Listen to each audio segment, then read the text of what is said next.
Welcome back to my channel.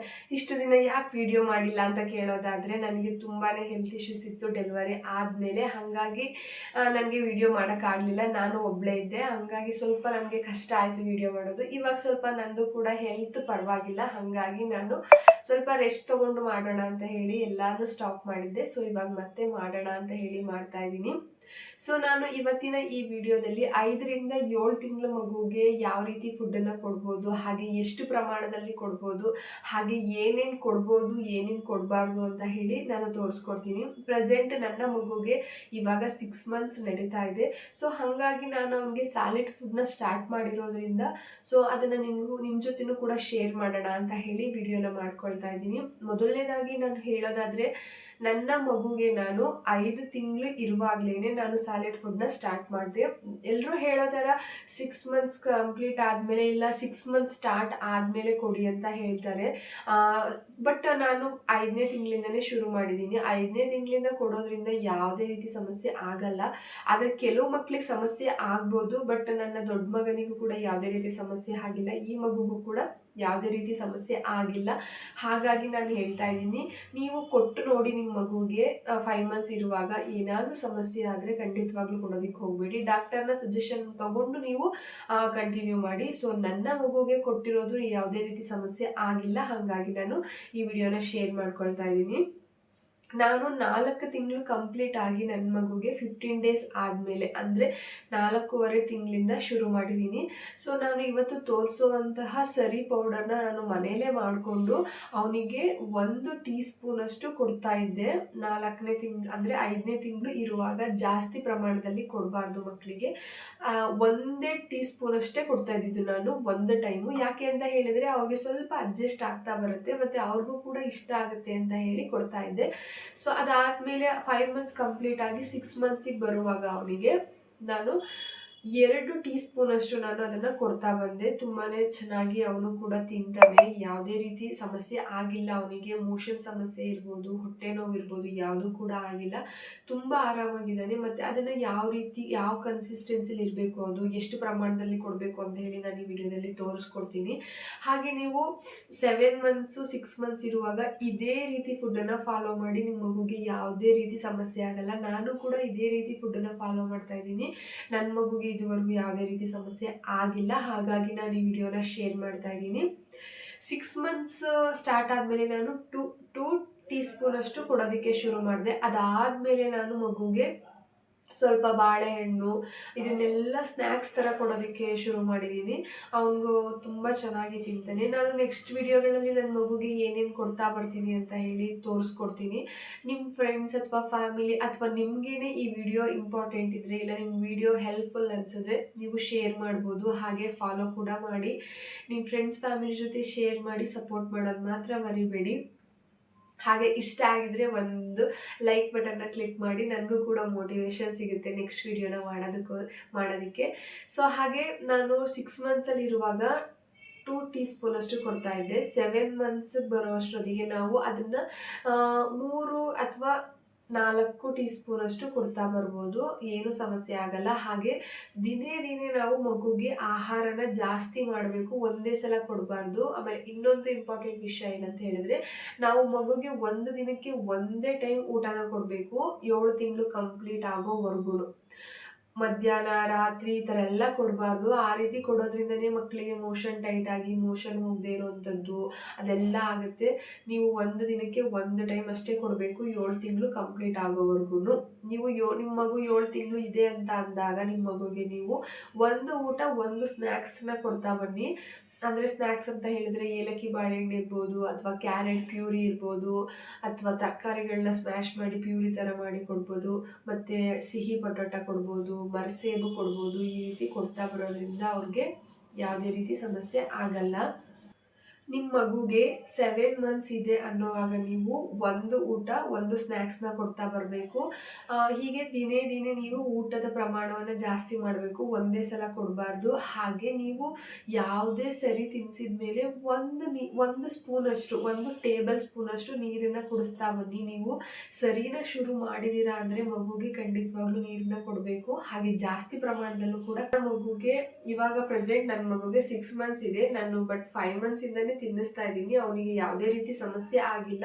ಹಾಗೆ ಹೊಟ್ಟೆ ನೋವು ಇರ್ಬೋದು, ಮೋಷನ್ ಪ್ರಾಬ್ಲಮ್ ಇರ್ಬೋದು, ಯಾವುದೂ ಕೂಡ ಬಂದಿಲ್ಲ. ಟೈಟ್ ಮೋಷನ್ ಇರ್ಬೋದು, ಏನೂ ಸಮಸ್ಯೆ ಆಗಿಲ್ಲ. ತುಂಬ ಆರಾಮಾಗಿದ್ದಾನೆ. ಯಾವುದೇ ರೀತಿ ಸಮಸ್ಯೆ ಬಂದಿಲ್ಲ ಅವನಿಗೆ. ಅದಕ್ಕೋಸ್ಕರ ನಾನು ಅವನಿಗೆ ಕೊಟ್ಟು ಎಲ್ಲ ಟ್ರೈ ಮಾಡಿ ಆದಮೇಲೆ ನಾನು ಮತ್ತೆ ಮಾಡ್ತಾ ಇದ್ದೀನಿ. ಇವಾಗ ಪ್ರೆಸೆಂಟ್ ಅವನಿಗೆ 6 ಮಂತ್ಸ್ ಇದೆ. ಸೊ ನಾನು ಅವನಿಗೆ ಯಾವ ರೀತಿ ಫುಡ್ನ ಕೊಡ್ತೀನಿ ಅಂತ ಹೇಳಿ ಈ ವಿಡಿಯೋದಲ್ಲಿ ತೋರಿಸ್ಕೊಡ್ತೀನಿ. ವಿಡಿಯೋನ ಕೊನೆಯವರೆಗೂ ನೋಡಿ, ಸ್ಕಿಪ್ ಮಾಡ್ದಿದ್ರೆ ಹಾಗೆ ನಿಮ್ಮ ಫ್ರೆಂಡ್ಸ್ ಫ್ಯಾಮಿಲಿ ಜೊತೆ ಶೇರ್ ಮಾಡಿ. ಹಾಗೆ ಯಾರೆಲ್ಲ ಸಬ್ಸ್ಕ್ರೈಬ್ ಮಾಡದೆ ನೋಡ್ತಾ ಇದ್ದೀರಾ ಪ್ಲೀಸ್ ಸಬ್ಸ್ಕ್ರೈಬ್ ಮಾಡಿ. ಬೆಲ್ ಬಟನ್ನ ಕ್ಲಿಕ್ ಮಾಡೋದ್ರಿಂದ ನಾನು ಯಾವುದೇ ವಿಡಿಯೋ ಹಾಕಿದ್ರೂ ಕೂಡ ನಿಮಗೆ ಆ ವಿಡಿಯೋದು ನೋಟಿಫಿಕೇಶನ್ ಅನ್ನೋದು ಬರುತ್ತೆ. ಸೊ ಹಾಗಿದ್ರೆ ಇವಾಗ ನಾನು ಯಾವ ರೀತಿ ಫುಡ್ನ ಪ್ರಿಪೇರ್ ಮಾಡ್ತೀನಿ ಮತ್ತು ಯಾವ ರೀತಿ ಮಗು ಕೊಡ್ತೀನಿ ಅಂತ ವಿಡಿಯೋದಲ್ಲಿ ತೋರಿಸ್ತೀನಿ. ವಿಡಿಯೋನ ಸ್ಕಿಪ್ ಮಾಡದೆ ಕೊನೆವರೆಗೂ ನೋಡಿ. ನಾನಿಲ್ಲಿ ಮಗುಗೆ ಹಿಟ್ಟನ್ನು ರೆಡಿ ಮಾಡ್ಕೊಳ್ಳೋದಕ್ಕೋಸ್ಕರ ನಾವು ನಾರ್ಮಲಾಗಿ ಮುದ್ದೆ ಮಾಡೋದಕ್ಕೆ ತೊಗೊತೀವಲ್ಲ ಹಿಟ್ಟು, ರಾಗಿ ಹಿಟ್ಟು, ಅದನ್ನೇ ತೊಗೊಂಡಿದ್ದೀನಿ. ನಾನಿಲ್ಲಿ ರಾಗಿ ಹಿಟ್ಟನ್ನು ಮಾತ್ರ ತೊಗೊಂಡಿರೋದು, ಇದರಲ್ಲಿ ಎಕ್ಸ್ಟ್ರಾ ಏನು ಆ್ಯಡ್ ಆಗಿಲ್ಲ. ಯಾಕಂತ ಹೇಳಿದ್ರೆ ನಾವು ಫಸ್ಟ್ ಟೈಮು ಮಕ್ಕಳಿಗೆ ಸರಿನ ಸ್ಟಾರ್ಟ್ ಮಾಡುವಾಗ ಯಾವುದೇ ಕಾರಣಕ್ಕೂ ಬೇರೆ ಅಡಿಷ್ನಲ್ ಆಗಿ ನಾವು ಡ್ರೈ ಫ್ರೂಟ್ಸ್ ಇರ್ಬೋದು, ಬೇಳೆ ಕಾಳುಗಳಿರ್ಬೋದು ಹಾಕಿ ಕೊಡಬಾರ್ದು. ಯಾಕಂತ ಹೇಳಿದ್ರೆ ಮೊದಲನೇದಾಗಿ ನಾವು ಕೊಡ್ತಾ ಇರೋದ್ರಿಂದ ಅವ್ರಿಗೆ ಅಡ್ಜಸ್ಟ್ ಆಗಬೇಕು ಅದು. ಹಾಗಾಗಿ ನಾನಿಲ್ಲಿ ರಾಗಿ ಹಿಟ್ಟನ್ನು ತೊಗೊಂಡಿದ್ದೀನಿ. ಸೊ ಇದನ್ನು ನಾವು ಸೋಸ್ಕೋಬೇಕಾಗತ್ತೆ. ಅದಕ್ಕೋಸ್ಕರ ನಾನಿಲ್ಲಿ ಒಂದು ಕಾಟನ್ ವೇಲನ್ನು ಯೂಸ್ ಮಾಡ್ಕೊಳ್ತಾ ಇದ್ದೀನಿ. ನಾನು ಡೇ 1ಇಂದನೂ ಕೂಡ ಇದೇ ವೇಲಲ್ಲಿ ಮಾಡ್ತಾಯಿದ್ದೀನಿ. ಪಾಪುಗೆ ಹಿಟ್ಟು ತಿನ್ಸೋಕ್ಕೆ ಶುರು ಮಾಡಿದಾಗಿಂದ ಈ ರೀತಿ ಟ್ರಾನ್ಸ್ಪರೆಂಟ್ ಆಗಿರೋಂತಹ ಒಂದು ಕಾಟನ್ ವೇಲು ಅಥವಾ ಜಾರ್ಜೆಟ್ ವೇಲನ್ನು ತೊಗೊಳ್ಳಿ. ಆವಾಗ ನೀಟಾಗಿ ನಿಮಗೆ ಅದು ಕ್ಲೀನಾಗಿ ಬಂದ್ಬಿಡುತ್ತೆ. ಈ ರೀತಿ ಒಂದು ಬೌಲಿಗೆ ನಾನು ತೋರಿಸ್ತಾ ಇದ್ದೀನಲ್ವ, ಈ ರೀತಿಯಾಗಿ ಇದನ್ನು ಟೈಟಾಗಿ ಕಟ್ಕೊಳ್ಳಿ. ಆವಾಗ ನಿಮಗೆ ಅದನ್ನು ಸೋಸ್ಕೊಳ್ಳೋದಕ್ಕೆ ತುಂಬಾ ಈಸಿಯಾಗಿರುತ್ತೆ. ಹಾಗೆ ರಾಗಿ ಅಂತ ಹೇಳಿದ್ಮೇಲೆ, ಇಲ್ಲ ರಾಗಿ ಹಿಟ್ಟು ಅಂತ ಹೇಳಿದ್ಮೇಲೆ ಡೈರೆಕ್ಟಾಗಿ ನೀವು ಅದನ್ನೇ ಕೊಡಬಾರ್ದು. ಅದರಲ್ಲಿ ಹೊಟ್ಟಿನಂಶ ಜಾಸ್ತಿ ಇರುತ್ತೆ. ಹಾಗಾಗಿ ಈ ರೀತಿಯಾಗಿ ಸೋಸ್ಕೊಳ್ಳೋದ್ರಿಂದ ತುಂಬ ಸಾಫ್ಟಾಗಿರುವಂಥ ಒಂದು ಪೌಡರ್ ಸಿಗುತ್ತೆ. ಅದನ್ನು ನಾವು ಫಸ್ಟ್ ಟೈಮು ಮಕ್ಕಳಿಗೆ ಸರಿನಾ ಇಂಟ್ರಡ್ಯೂಸ್ ಮಾಡುವಾಗ ಅದನ್ನು ಕೊಡಬೇಕು. ಆವಾಗ ಅವ್ರಿಗೆ ಡೈಜೆಷನ್ ತುಂಬ ಈಸಿಯಾಗಿ ಆಗುತ್ತೆ. ನಾವು ಡೈರೆಕ್ಟಾಗಿ ರಾಗಿ ಹಿಟ್ಟನ್ನು ಯಾವುದೇ ಕಾರಣಕ್ಕೂ ಕೊಡಬಾರ್ದು. ನಾನಿವಾಗ ತೋರಿಸ್ತಾ ಇದ್ದೀನಲ್ವ, ಇದೇ ರೀತಿ ಮೆಥಡಲ್ಲಿ ಸ್ವಲ್ಪನೇ ರಾಗಿ ಹಿಟ್ಟನ್ನು ಹಾಕ್ಕೊಂಡು ಈ ರೀತಿಯಾಗಿ ನೀಟಾಗಿ ಇದನ್ನು ಸೋಸ್ಕೋಬೇಕು. ನೋಡ್ತಾ ಇರ್ಬೋದು ನೀವಿಲ್ಲಿ. ನಾನು ಕೆಳಗಡೆ ಒಂದು ಪ್ಲೇಟನ್ನು ಇಟ್ಕೊಂಡು ವೇಲ್ ಕಟ್ಕೊಂಡಿರೋ ಬೌಲಿಗೆ ಮೇಲೆ ರಾಗಿ ಹಿಟ್ಟನ್ನು ಹಾಕ್ಕೊಳ್ತಾ ಇದ್ದೀನಿ. ಈ ರೀತಿಯಾಗಿ ಕೈಯಿಂದ ನೀಟಾಗಿ ಸೋಸ್ಕೊಳ್ತಾ ಇದ್ದೀನಿ. ನೀಟಾಗಿ ಅದೆಲ್ಲ ಸಾಫ್ಟಾಗಿರೋ ಪೌಡರ್ ಒಳಗಡೆ ಹೋಗುತ್ತೆ ಮತ್ತು ಈ ರೀತಿ ತರ್ತರಿಯಾಗಿರುವಂತಹ ರಾಗಿ ಮೇಲ್ ಬರುತ್ತೆ, ನೀಟಾಗಿ ಬರುತ್ತೆ. ಮಕ್ಳಿಗೂ ಕೂಡ ತಿನ್ನೋದಕ್ಕೆ ಅನ್ಕಂಫರ್ಟಬಲ್ ಫೀಲ್ ಆಗಲ್ಲ ಈ ರೀತಿ ಮಾಡೋದ್ರಿಂದ. ಮತ್ತು ಟೇಸ್ಟು ಕೂಡ ತುಂಬಾ ಚೆನ್ನಾಗಿರುತ್ತೆ. ಮಕ್ಕಳು ಕೂಡ ತುಂಬಾ ಇಷ್ಟಪಟ್ಟು ತಿಂತಾರೆ. ನಾನು ಎಲ್ಲ ರಾಗಿ ಹಿಟ್ಟನ್ನು ಕೂಡ ಇದೇ ರೀತಿ ಮಾಡಿ ಸ್ಟೋರ್ ಮಾಡಿ ಇಟ್ಕೊಳ್ತೀನಿ. ನಾನು 15 ಡೇಸ್ಗೆ ಒಂದ್ಸಲ ಈ ರೀತಿ ಸ್ಟೋರ್ ಮಾಡಿ ಇಟ್ಕೊಳ್ತೀನಿ. ಜಾಸ್ತಿ ದಿನಕ್ಕೆ ಆಗುವಷ್ಟು ನಾನು ಮಾಡ್ಕೊಳ್ಳಲ್ಲ ಒಂದೇ ಸಲ. ಇದು ನನಗೆ ಒಂದು 15 ಡೇಸ್ ಆಗುವಷ್ಟು ಬರುತ್ತೆ. ನೋಡ್ತಾ ಇರ್ಬೋದು ನೀವಿಲ್ಲಿ ಈ ರೀತಿ ಒಂದು ಸಾಫ್ಟ್ ಫೈನ್ ಪೌಡರ್ ಸಿಗುತ್ತೆ. ಇದನ್ನು ನಾವು ಹಿಟ್ ಮಾಡಿ ಮಕ್ಕಳಿಗೆ ಕೊಡ್ಬೋದು, ತುಂಬಾ ಚೆನ್ನಾಗಿರುತ್ತೆ. ಹಾಗೆ ನೀವು ನಿಮ್ಮ ಮಕ್ಕಳಿಗೆ ಯಾವ ರೀತಿಯಾಗಿ ಫುಡ್ಡನ್ನು ಸ್ಟಾರ್ಟ್ ಮಾಡುವಾಗ ಮೊದಲನೇದಾಗಿ ಕೊಟ್ರಿ ಅಂತ ಹೇಳಿ ನನಗೂ ಕೂಡ ಕಮೆಂಟ್ ಮಾಡಿ. ನನಗೂ ಕೂಡ ನನ್ನ ಮಗುಗೆ ಫುಡ್ಡನ್ನು ಕೊಡೋದಕ್ಕೆ ಹೆಲ್ಪ್ ಆಗುತ್ತೆ. ಈ ರೀತಿಯಾಗಿ ಎಲ್ಲನೂ ಸೋಸಿ ಇಟ್ಕೊಂಡಿದ್ದಾದಮೇಲೆ ಇದನ್ನು ನಾನು ಒಂದು ಏರ್ ಕಂಟೈನರ್ ಬಾಕ್ಸಲ್ಲಿ ಹಾಕಿಟ್ಕೊತೀನಿ. ಹಾಗೆ ಈ ರೀತಿ ಬಂದಿರುತ್ತಲ್ಲ ತರಿ, ಇದನ್ನು ನಾವು ವೇಸ್ಟ್ ಮಾಡೋದು ಬೇಡ. ನಾವು ಯೂಸ್ ಮಾಡುವಂತಹ ರಾಗಿ ಹಿಟ್ಟಲ್ಲಿ ಇದನ್ನು ಮಿಕ್ಸ್ ಮಾಡಿಕೊಂಡ್ರೆ ಏನೂ ಆಗಲ್ಲ, ತುಂಬಾ ಚೆನ್ನಾಗಿರುತ್ತೆ. ರಾಗಿ ಹಿಟ್ಟಲ್ಲೇ ಮಗುಗೆ ಅಂತ ಹೇಳಿ ಸಪ್ರೇಟ್ ತೆಗ್ದಿದ್ದೀವಿ ಹೊರತು ಅದು ಯಾವುದೇ ರೀತಿ ವೇಸ್ಟ್ ಅಲ್ಲ. ಹಾಗಾಗಿ ಯಾವುದನ್ನು ಕೂಡ ವೇಸ್ಟ್ ಮಾಡೋದಕ್ಕೆ ಹೋಗಬೇಡಿ. ಹಿಟ್ಟನ್ನು ಸೋಸ್ಕೊಂಡಿದ್ದು ಆದಮೇಲೆ ನಾನಿವಾಗ ಹಿಟ್ಟನ್ನು ಯಾವ ರೀತಿ ಮಾಡ್ತೀನಿ ಅಂತ ಹೇಳಿ ತೋರಿಸ್ತಾ ಇದ್ದೀನಿ. ನಾನು ಇದೇ ಲೋಟನ ಇಟ್ಕೊಂಡಿದ್ದೀನಿ. ಈ ಚಿಕ್ಕ ಲೋಟದಲ್ಲಿ 2 ಲೋಟದಷ್ಟು ನೀರನ್ನು ಹಾಕ್ಕೊಳ್ತೀನಿ.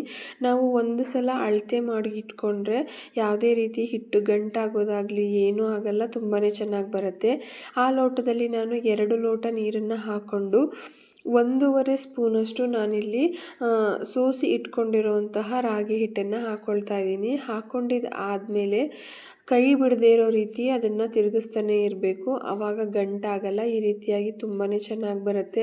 ನೀವೇನಾದರೂ ಕೈ ಬಿಟ್ರಿ ಅಂತ ಹೇಳಿದರೆ ಅದು ಗಂಟಾಗ್ಬಿಡುತ್ತೆ. ಹಾಗಾಗಿ ಅದನ್ನು ತಿರುಗಿಸ್ಕೊಳ್ತಾನೆ ಇರಿ. ನೋಡ್ತಾ ಇರ್ಬೋದು ನೀವು ಎಷ್ಟು ಸಾಫ್ಟಾಗಿ ಕಾಣಿಸ್ತಾ ಇದೆ ಅಂತ ಹೇಳಿ.